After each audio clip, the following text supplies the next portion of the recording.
So we have a panel of 3 speakers today. We have Sue Dawson, the Food Service Director at the Hendrick House in Urbana. Scott Marr. The flyer showed his title at the U of I. He's in Facilities and Services, but he's here today to tell us about the home he built and lives in. And Scott Tess, our Sustainability Manager for the City of Urbana. Today we're going to go over, we're going to hear 3 short presentations from each of our panelists. Then we're going to do, I'll ask the panel some questions, and then we'll open it up to questions in the audience. So we're really looking forward to having a good dialogue today about some folks who've done some exciting things, some more sustainable activities in our community. So we're going to start with Sue. Presentation.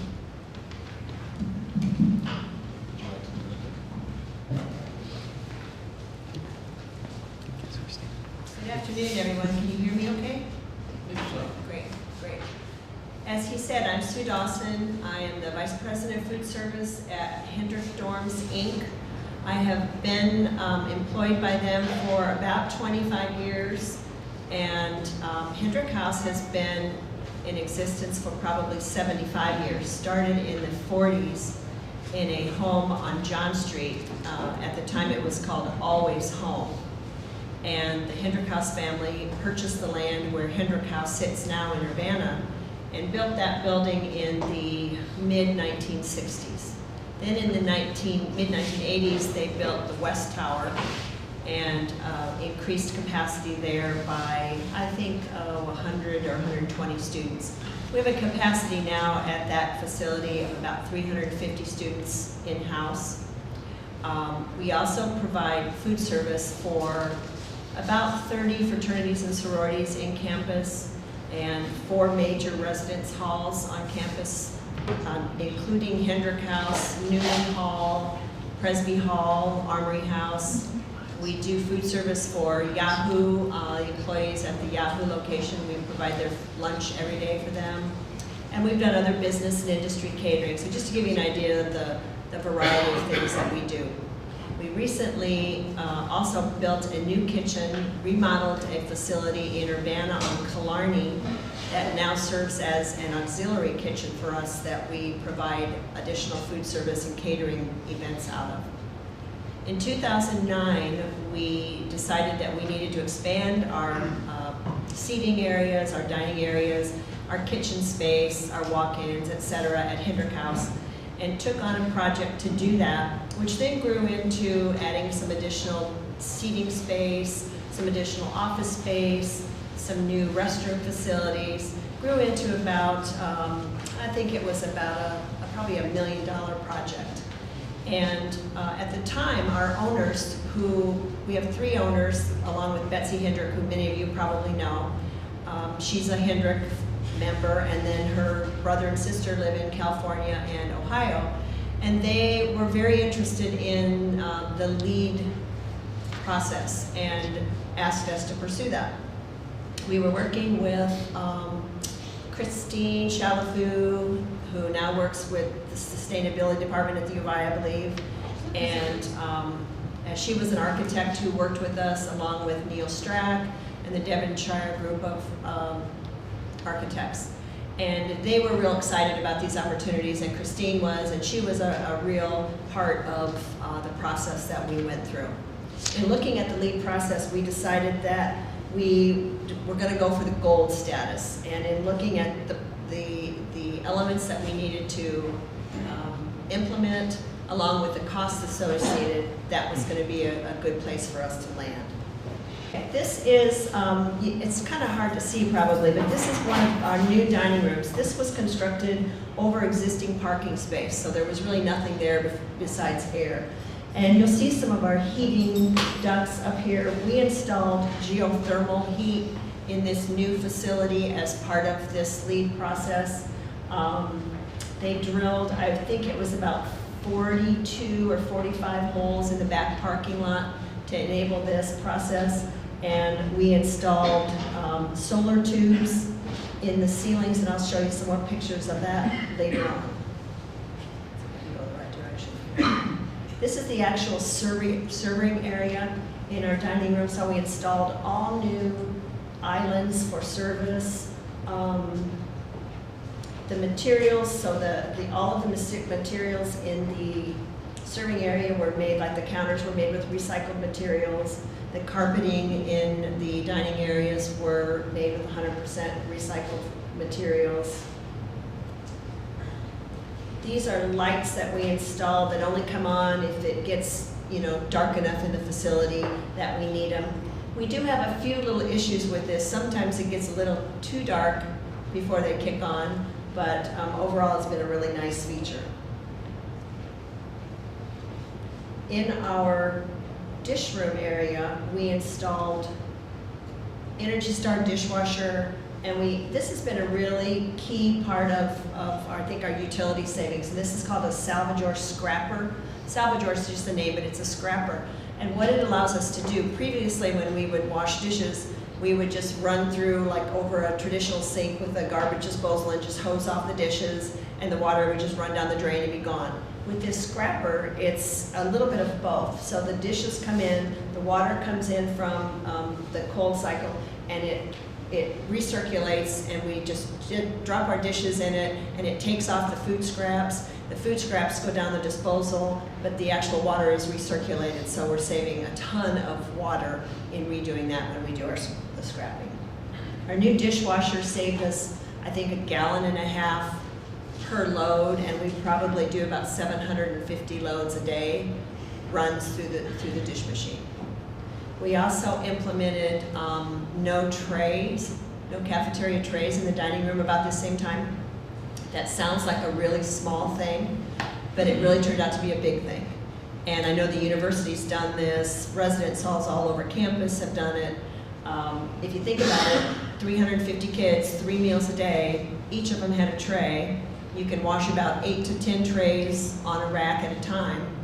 350 times 3, and at the time, I think we were using 2.5 or 3 gallons for every load, so that was a significant savings on its own. And we found that kids weren't taking as many dishes as they were when they just piled it on. They just piled their trays full and then waste a lot of food and waste a lot of dishes as well. So it was a real significant savings from us from a water standpoint. This is our grease recycling unit, and all of our cooking grease that we use, all of our oil, canola oil, gets recycled into this when first of all, we filter it and reuse it as much as we can, and then we put it in here, and Mahoney is our provider. They come and they actually bring a truck, and they have a hose, and they hook up to the device, and they bring it in, and then they sell that to other companies for further use. And they actually pay us for that grease too. So, did I skip a slide here? No, that's just another view of the Salvador I was talking about. This is our rooftop garden, and this has been one of the most fun aspects of the LEED certification that we did. When we did it originally in 2009, it was really going to be just a green roof and not necessarily a rooftop garden. So we installed the panels, and we installed the sedum that you can see right in here, all the ground cover. And it was supposed to help with just cooling the roof and heat retention. And we decided at some point that we wanted to use it for more than that. So we have a master gardener on our staff who thought it would be a great idea to build a rooftop garden and actually use it in our dining room. And she has done that. And it is just packed. I just took this picture a couple of days ago. It is just packed with herbs, tomatoes, peppers, flowers, tons of things that we use in the dining room.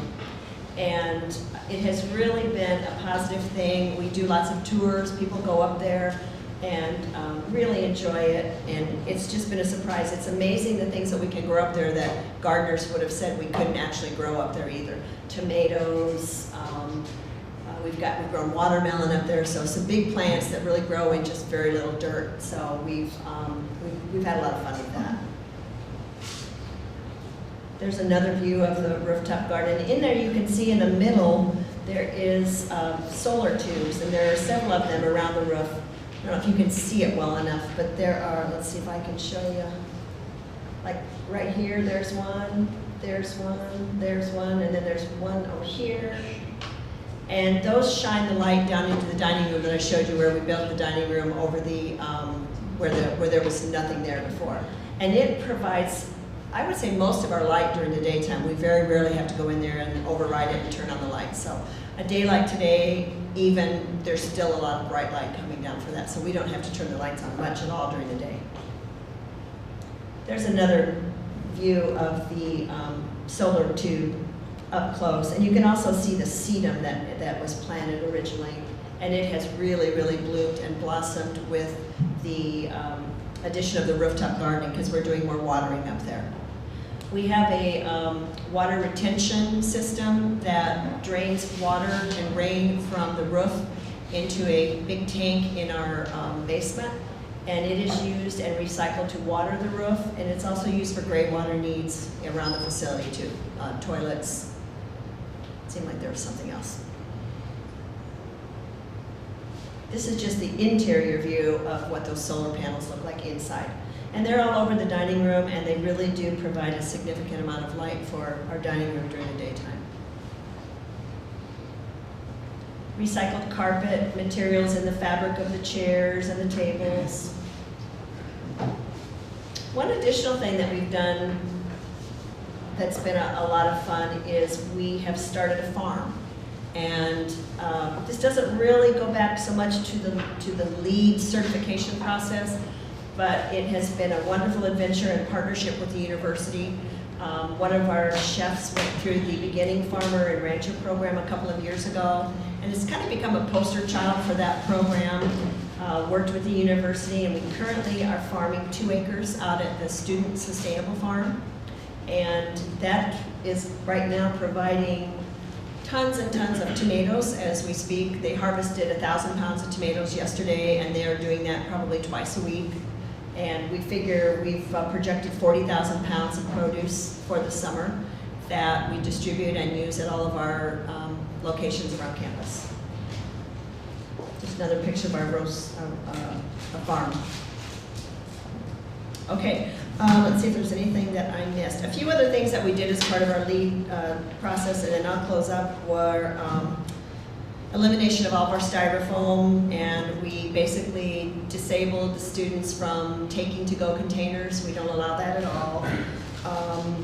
Green, clean products through the building, recycling in the residence halls and the kitchen, low-flow toilets in the restrooms, community recycling, both for the kitchen and for the students. When we did the actual project too, we had a lot of recycling and construction materials, caulking, epoxies, and things like that that we had to use in order to get the points that would enable us to get the gold certified LEED certification. So sorry to rush through that a little bit, but that's a summary of what we did with our LEED project. Thank you.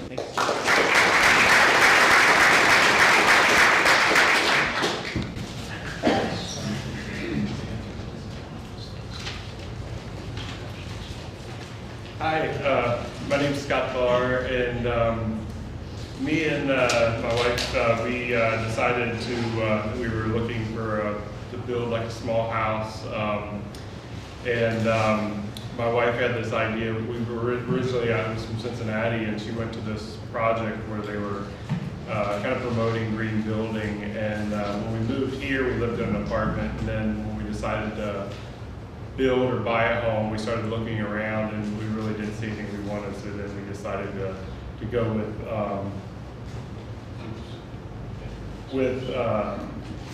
building a passive house. And we met Catherine Klingenberg in town, and she was an architect that was kind of promoting passive house. So this is our house. It was built, it started in 2011 and then finished in, or 2010 and finished in 2011. So I wanted to go over just some of the key features of a passive house and kind of what makes it function. The first really are the big south-facing windows. So in the winter, most of our heat comes from solar gain. And you can see in the demonstration in the winter, as the sun's lower in the sky, it heats the house, and it's funny because you never really realize how much the sun changes until you live in a passive house. But in the winter, the whole house is turns into just like a huge bright, room. And the sun also will heat the, we have a concrete floor, and it heats the concrete floor, so then at night that kind of radiates out. It's kind of like a big heat sink, yeah. And then this time of year, the sun's higher in the sky, and we don't get very little solar gain. If you look at this, you can kind of see it's supposed to be like a arbor kind of up here with vines growing on, but I just got to that. So that protects us from solar gain in the summertime as well. So in the winter when it's cloudy and there's no solar gains, we need other forms of heat. So we basically just have like a 9,000 BTU ductless air-to-air heat pump. And when it gets really cold, that no longer functions as well. So then we use, we have 3 500-watt baseboard heaters. And I know there's some people that know it's different skill sets and what people know, but 500 watts, 1500 watts is basically like a hair dryer. So that's basically what we have that for heat in the winter when it gets really cold. So it's amazing that can heat the house, but it does. So once we have the heat in the house, the other part of a passive house is keeping the heat in the house. And part of that is the foundation. And this is when they were building, starting to get ready to pour the foundation. It's actually poured into a styrofoam form, and that protects the slab from getting the cold earth ground, making the slab cold, and also protects it from the surrounding air so that the slab doesn't radiate any of that cold air in the wintertime and make the slab cold. Wall construction, the walls are over 18 inches thick. When they started building it, they basically built like a 2x4 stick-built house, and then they used the engineered beams that you can kind of see here to give us another 12 inches of thickness for fiberglass insulation. So the insulation is high-density fiberglass. And then another thing in passive houses they try and do is they try to prevent any thermal bridge that would allow heat to transfer out. Like a 2x4 will transfer heat a lot faster than fiberglass insulation. So they try and eliminate as much of that as they can. And also, you can kind of see this black line here, and you can't see them as well, but they follow here for every seam in the house where they had OSB. They sealed every crevice that they could, and then they actually do what they call a blower door test when the house is just about complete, and they make sure that the house can actually hold pressure. They try and eliminate any leaks at all. So it did really well on the pressure test. So it's a very, very tight house. So the question we always get is, so if it's so tight, isn't the air stale? Don't you get do you get fresh air in the house? And we have an air exchanger, and it's basically constantly bringing outside air in and exhausting air. And it actually has an energy wheel, and it'll basically takes the heat and transfers it between the exhaust and the incoming air. So it makes the unit pretty efficient. And also to increase the efficiency, it has a ground loop. So underneath that styrofoam that you saw, there's I think 300 feet of tubing, and it circulates glycol. And so during extreme conditions, when it's really hot or really cold, it circulates through through a coil and preheats or pre-cools the air coming into the house. So you would think if it's 0 outside that you hold your air up, you hand next to the air and it would feel cold, but it really doesn't. It's kind of a neutral air coming into the space, so it does a really good job. As far as utility bills, I put the last 12 months of utility bills. It's really, for medical reasons, we had to get like a hot tub, and that's outside, so in the wintertime it costs about $20 a month to operate, unfortunately. But, so before we did that, the highest bills we were getting were right around $80 a month. So the house performs really well. Scott, how big is your house? It's 824 square feet. Yeah. It's, when we went to build it, we wanted it smaller, but it seemed like every time the plans came back, they were bigger, and there were different reasons why we had to make it wider to meet building code and stuff like that. So yeah, it ended up being 824. Just some other green features. It has green concrete siding and metal roof. Dual flush toilets, a heat pump, water heater, and then just the small construction. We've seen other passive houses built, and you can make them as big as any other house, but because ours is small, it just definitely saves energy. So that's what we went for. Thank you.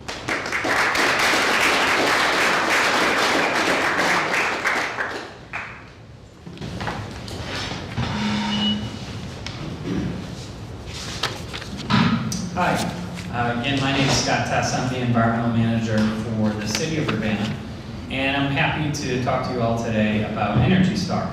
Most of you probably recognize the Energy Star logo on the screen. Market research shows Energy Star's logo has 87% recognition for consumers in the US, so this is a very well-known brand.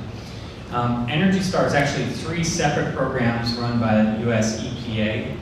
The first one is probably most familiar to you. That's Energy Star products. So that's things like a refrigerator or a television. You might find them with a little blue logo on them that says Energy Star.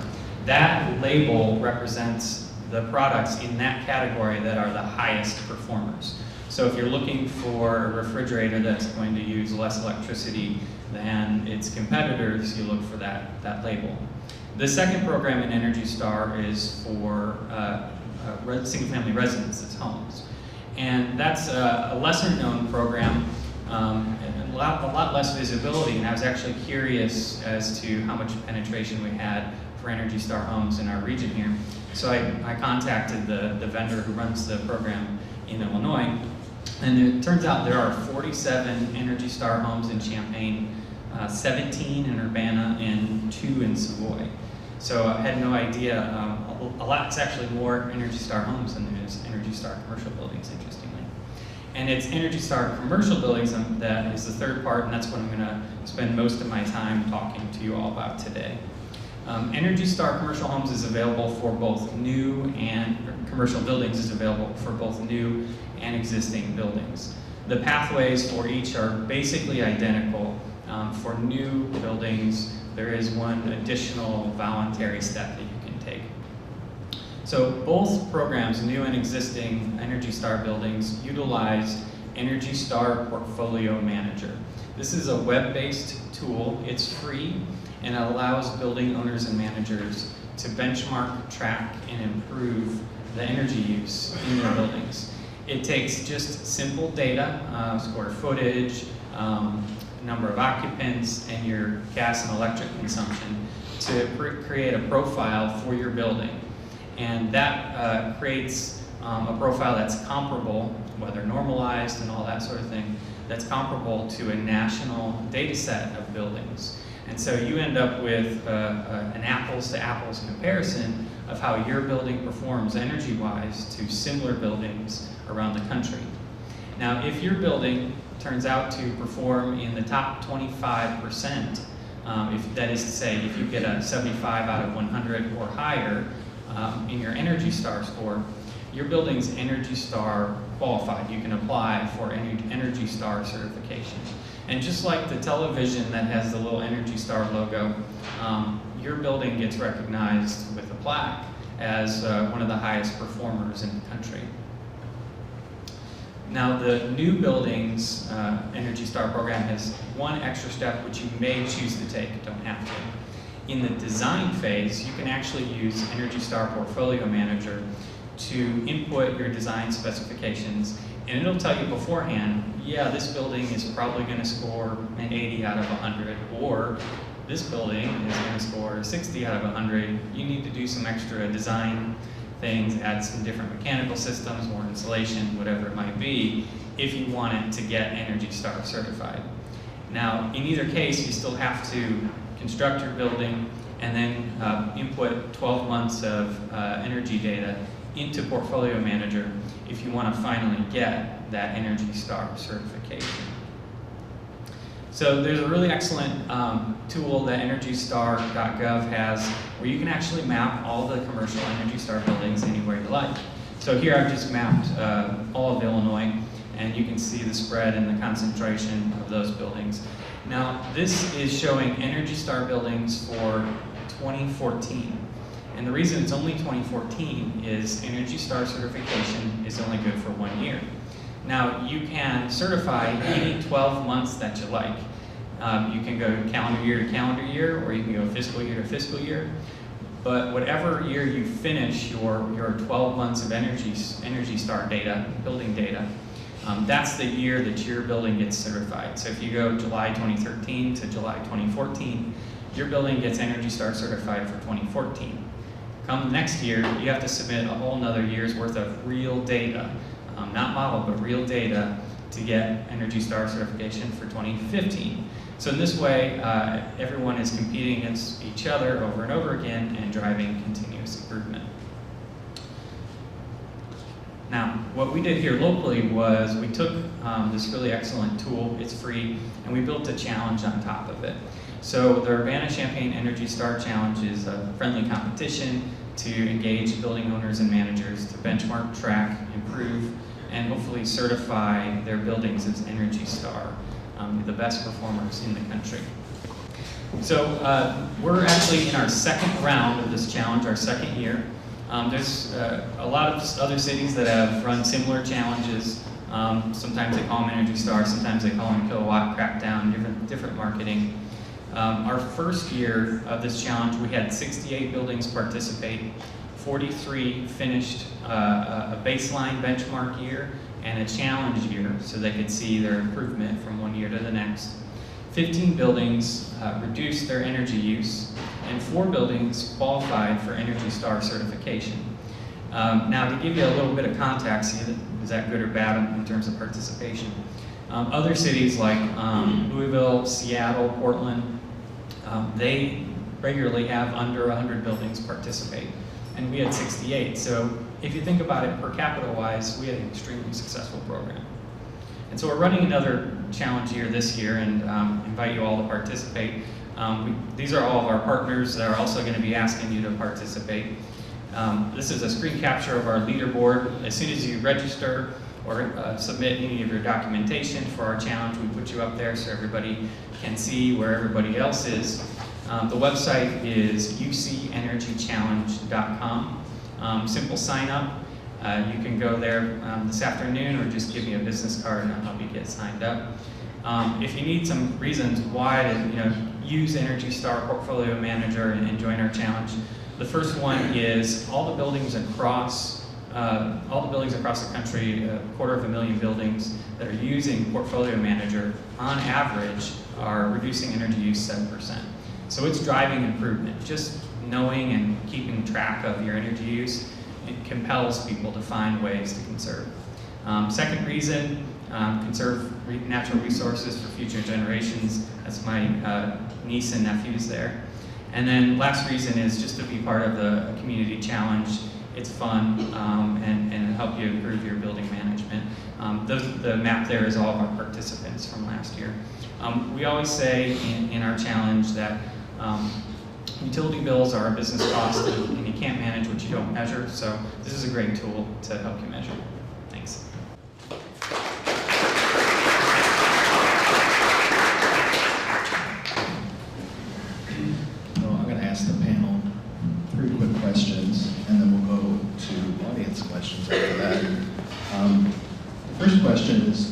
what motivated you? Why did you choose to go green for your project, or for Scott? Why did you feel that most of the folks who did participate? What was the most common motivation there? You said Scott, I didn't know which one.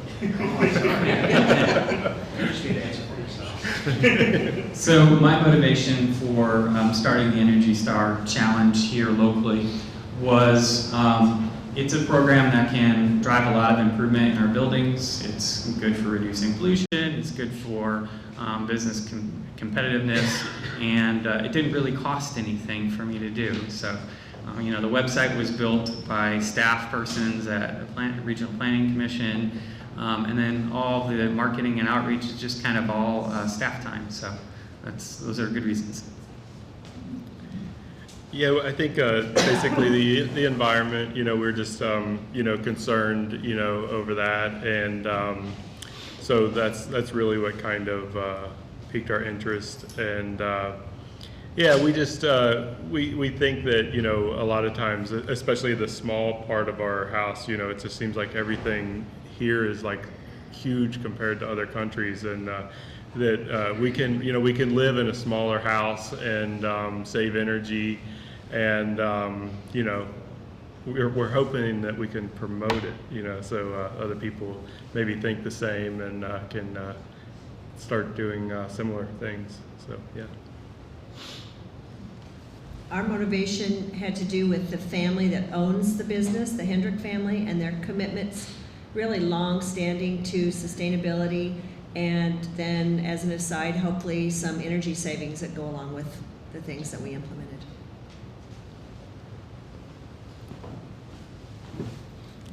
Could you take a moment and tell us about some of the obstacles you faced and maybe how you overcame them? Sometimes having the idea to do it can result in a situation maybe it's a lot more difficult than what you thought it was going to be. And also, in addressing those obstacles, what would you recommend to others who are considering similar things?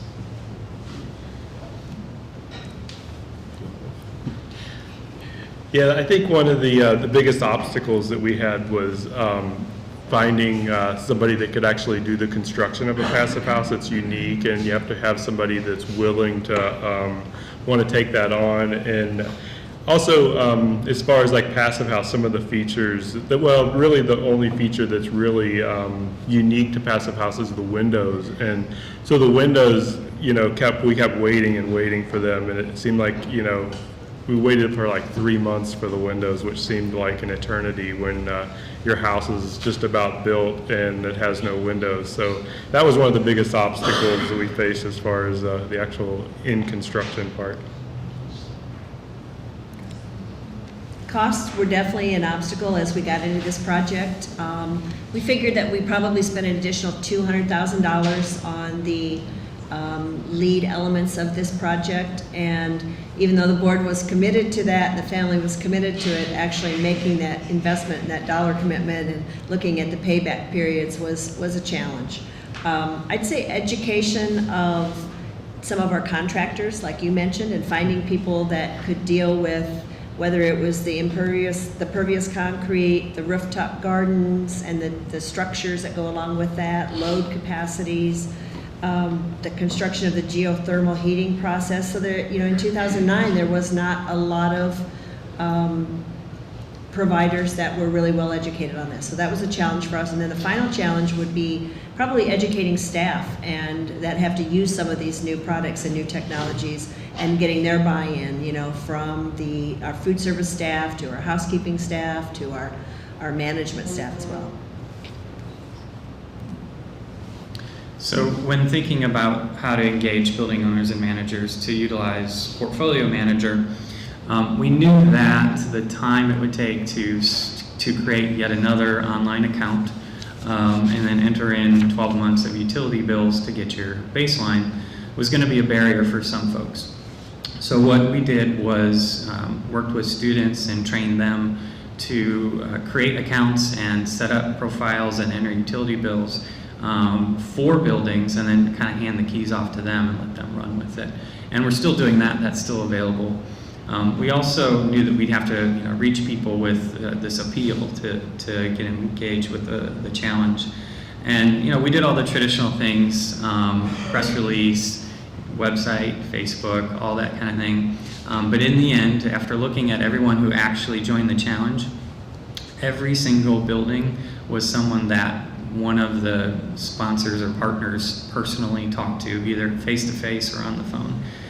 Not a single person saw a web posting and clicked on it and signed up. So, the retail marketing is still where it's at.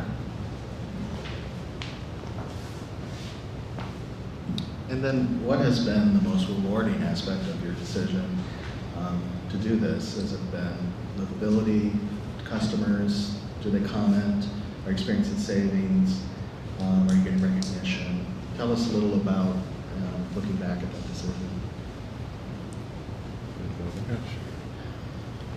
Yeah, I think the most rewarding is it's not so much anymore, but I remember when we first moved in, and especially the first winter, we were determined not to use any heat and just solar gain, and so we made it, I think, till late December before we used any heat at all. But part of the most rewarding is actually getting the utility bill, and I remember we would fight to open it up to see what it was, and so it was a lot of fun, yeah. And it's fun to people often because it is. I always say it's the weird-looking house on Washington Street. A lot of people, when I'm outside, will stop and talk and stuff. So it's kind of neat to get to meet people in the neighborhood and that. I think for us at Hendrick House, the most rewarding part has been the response from other community members and business members like yourselves that we run into and that want to come and see it and ask questions and delve into it a little bit further. It's also been a good promotional tool for us with clients and even family members who come and tour facilities and residence halls and then tour other ones. So we've gotten a lot of support from our clientele as well. The Energy Star Challenge has been a lot of fun to run, and we're able to partner with a lot of organizations and agencies that we probably wouldn't have gotten to know as well if we hadn't, so that's really rewarding. The program also received honorable mention in the U.S. Conference of Mayors Climate Protection Awards. Mayor Pressing received that award. So that's always nice to get that recognition. For me, I love the data, so I really enjoyed tallying up all of the kilowatts and BTU savings, and then there's online calculators, and you put in your total, and it tells you that you just saved 43,000 trees, or the equivalent of taking 1 million cars off the road, whatever. I don't remember the actual numbers anymore, but yeah, I really enjoyed tallying up all those savings. So now we'll open up to questions from anybody. We only have the one mic, so I'm going to leave it up here in the front. Go ahead. Middle Scott. I've seen some of those. I've seen some of those videos, like in China, they've got these small houses and they've got these cool walls that you can turn and flip. With a house of your size, do you have any neat multi-function type things? And if you do, what's your favorite one?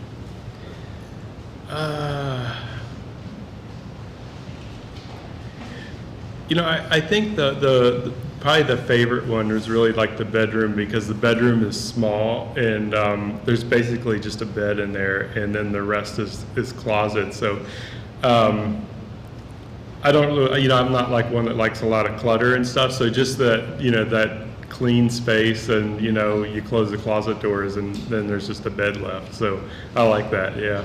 But the bed doesn't flip up and then you get a bookshelf. Oh, yeah. What's that? The bed doesn't flip up and you've got a bookshelf or anything neat like that? Yeah, I think the original plan was, like I said, for the house to be smaller, but it ended up being a little bigger. So we didn't have to go to any of those extreme measures. Although we did visit the house. I can't remember the name of it anymore, but it's behind the iHotel and the Carriage House, or the Solar Decathlon House, and it has some of those features. But yeah, we didn't end up doing any of those. But Scott wanted me to tell you about the tornado shelter. So my wife grew up in Iowa, and her dad told her, you have to have a brick house and a basement, and we had neither. So we ended up buying a tornado shelter. I didn't have any pictures of it, but it's this thing that bolts to the floor, and it's like a little tiny miniature panic room that you can go in, and it's solid steel. So so there's room for us and a dog in there. So that's about it.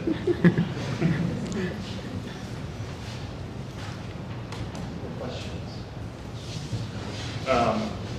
This might be a better question for our Ameren people in the back, but there's a energy saving tool on the at least the consumer version of Ameren's website where you can enter a lot of the information like profile manager. Do you know if there's any integration to be able to pull that info into Energy Star Portfolio Manager? The utility I'm talking about is the one where you can enter like the square footage or utility type and then your bill information for the last year. I'm not aware of that. I mean, I can, when I give you your card, I can look into it before you go back to you. But I'm not aware of it. All right. You guys want to say hi real quick, just so you're here? I'm Ron Rhodes, I'm the energy advisor on the business side of the Ameren, Illinois Energy Efficiency Programs. It's the Active Energy Program, and it chose to change the name a little bit, but it's still at activenergy.com. So, anyway, I'm a local energy advisor working in this territory, Danville, Bussing, and Paris. And territories also. I also work with HVAC throughout the Ameren territory and industrial communications. I'm available on the business side to help you with any kind of questions or applications.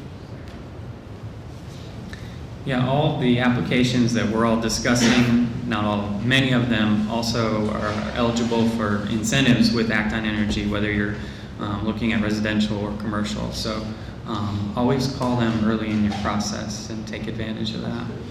But to answer your question, the data integration is getting closer and it's getting better. It's not quite there yet.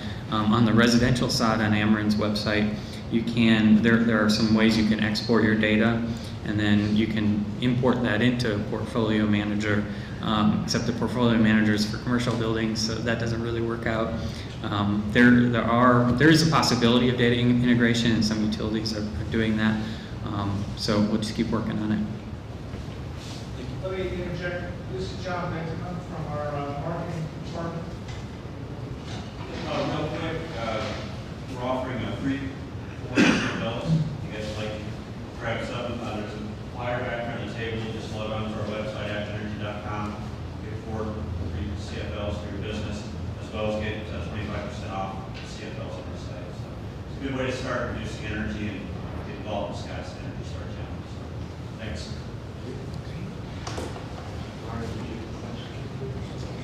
Yeah,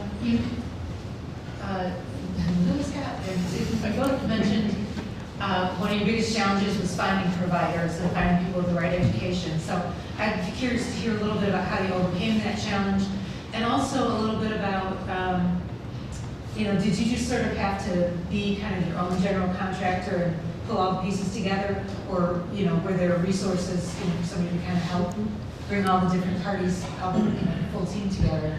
Yeah, so I guess during working with the architect, it kind of kept going different ways, and there was going to be a manufacturer that was actually going to try to manufacture the home almost modular base, and there were some obstacles with that. I was, me and my wife were both very leery of spray foam installation, just the environmental impact, and then also maybe off-gassing into the house. And I think that's kind of what held their house together. so we kind of nixed that idea. And then actually by the time we took the spray foam out, and the price was just, it almost like doubled in price. So we ended up using a local builder in town that had done a project with the architect before. He had never built a house start to finish, and we worked with him to get it complete. But there were some obstacles, of course. With I felt like we were a little bit left in the dark at times. With how certain parts of it were going to be complete and that, yeah. So it was definitely a challenge. So. We had to work with our general contractor and our architect both, and along with that, some research on our own. For example, when we were working on a rooftop garden, it started out as just a green roof, and there weren't many resources locally for that, and our contractor wasn't very well educated, so we actually went to Chicago, toured some green roofs up there, talked to some of their providers, got some contacts who then had contacts down here. A lot of it happened that way. Other questions? Do you feel like the assessment of your house has gone smoothly since it's different, in a lot of ways? Or is that been a process to work with the assessor's office for your value of your home? You know, the house is kind of unique because it's a one-story or a two-story, but just one bedroom. So I guess probably if you looked at other one-bedroom houses in Urbana, you probably wouldn't find any. So I don't really know how they assess the property value. And honestly, I don't know really, what the value of the house would be with it being one bedroom and small. So I think it just kind of, for per square foot, it seems like they averaged it, Hopefully after this, it won't go up or something.